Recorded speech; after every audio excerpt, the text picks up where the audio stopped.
38-нче балалар бакчасы 1989 елда төзелә. Шушы еллар эчендә аны эксплуатацияләү эшсез узмый. Диварлар таушала, идәннәр шыгырдый, түбәдән су ага. Бакчаның бүгенге торышы һәм күренеше исә авыл күркә булырлык. Замена окон. Тәрәзәләрне алыштырдылар, җылылык челтәрләре яңарды, бүлмәләр арасындагы диварлар яңадан ясалды, идәнгә линолеум җәелде, түбә алышынды. Капиталь ремонтка кадәр булган проблемалар барысы шишелде.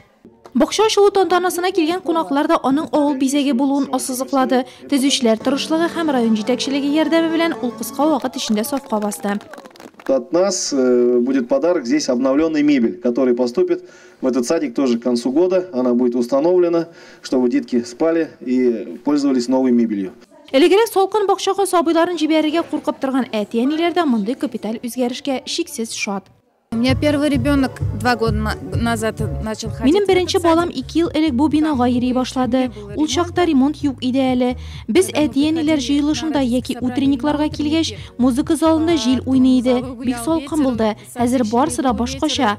Икенче балам да бу бакчага йөри башлады. Без бик канәгать. В этом году совсем по-другому. Йокы, уен бүлмәләре, ашхана, музыка залы, яңартылган бакчага килгән кунаклар да авыл халкы да соклана алды. Нәниләр исә рәхмәтләрен үзенчә җиткерде.